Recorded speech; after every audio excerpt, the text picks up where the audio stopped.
বর্তমান সময়ে পাকিস্তানের থেকেও আফগানিস্তান, বাংলাদেশ বা শ্রীলঙ্কা বলুন, পাকিস্তানের থেকে এই তিনটি দল কিন্তু শক্তিশালী দল।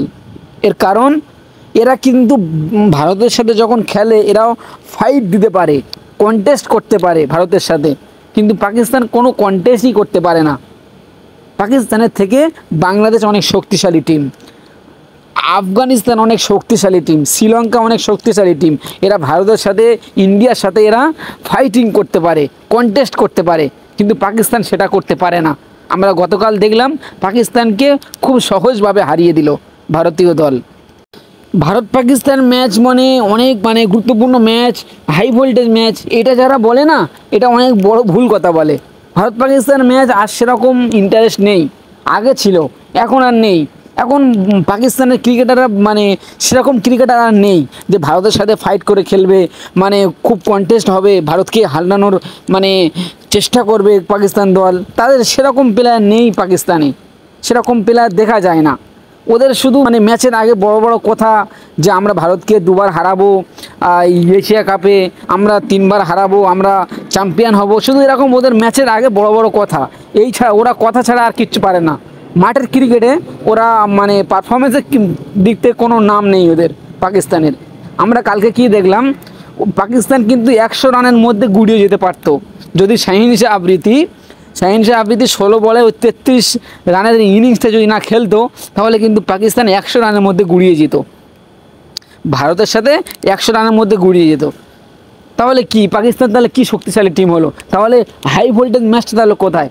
পাকিস্তান যেগুলো 100 রানে গুড়িয়ে যাচ্ছে, তাহলে হাই ভোল্টেজ ম্যাচটা আপনারা কাকে বলছেন? আপনি যদি বাংলাদেশ এবং যদি নেদারল্যান্ডের খেলা হয়, আপনি কি বলবেন যে এটা খুব বড় ম্যাচ হতে চলেছে, খুবই গুরুত্বপূর্ণ ম্যাচ, এটা খুবই হাই ভোল্টেজ ম্যাচ হতে চলেছে? আপনি কি এরকম বলতে পারবেন? না। ওই জন্য আমি বলছি ভারত পাকিস্তান ম্যাচ আর হাই ভোল্টেজ নেই, আর গুরুত্বপূর্ণ ম্যাচ নেই, আর ইন্টারেস্ট কোনো এই ম্যাচের মধ্যে কোনো ইন্টারেস্ট নেই। যারা এটা বলে তারা কিন্তু অনেক বড় ভুল কথা বলে। ভারত পাকিস্তান ম্যাচ আর নেই। আমরা কালকে দেখলাম পাকিস্তানের ক্যাপ্টেন সালমান আলী আগা তিনি টসে জিতে ব্যাটিং করার সিদ্ধান্ত নিলেন। তার মানে কি, টসে জিতে যখন ব্যাটিং করার সিদ্ধান্ত নেয়, তাহলে আপনি ভাববেন যে এটা ব্যাটিং পিচ, ওরা বেশি রান করার জন্য ওই জন্য টসে জিতে ব্যাটিং করতে সিদ্ধান্ত নিল। সেখানে আমরা কি দেখলাম, 127 রানে গুড়িয়ে গেল ভারতের কাছে। তার মানে আপনি ভাবুন ওই ক্রিকেটারদের মধ্যে কিছু আছে? ব্যাটিং পিচে ওরা 127 রানে গুড়িয়ে যাচ্ছে ভারতীয় দলের কাছে, কিচ্ছু নেই। পাকিস্তানের ক্রিকেটারদের মধ্যে কিচ্ছু নেই, ওদের শুধু ম্যাচের আগে বড় বড় কথা। ভারতীয় দল ওটা খুবই সহজেই জিতে নিল, 15 ওভার 5 বলে 3 উইকেট হারিয়ে ভারতীয় দল জিতে নিল। ভারতীয় দল হচ্ছে ক্রিকেটের কিং, ক্রিকেটের রাজা বলা হয় ভারতীয় দলকে। আর তাদেরকে হারাবে পাকিস্তান, শুধু ম্যাচের আগে বড় বড় কথা, এই ছাড়া আর কিচ্ছু নেই। পাকিস্তানের জন্য এখন সুপার 4-এ যাওয়া অনেক কঠিন হয়ে গিয়েছে। পাকিস্তান সুপার 4-এ যেতে পারবে কিনা এখন অনেক সন্দেহ আছে, কারণ ইউএইর সাথে খেলা আছে। ইউএই আমরা দেখেছি পাকিস্তানের বিপক্ষে 170-এর বেশি রান করে দিয়েছে। পাকিস্তান কি জিততে পারবে ইউএইর সাথে? এইটাই সবথেকে এখন বড় প্রশ্ন গেছে। ভারতীয় দল সুপার 4-এর জায়গা পুরো কনফার্ম করে নিয়েছে সবার সর্বপ্রথম, এবং ভারতীয় দল সুপার 4 খেলছেন।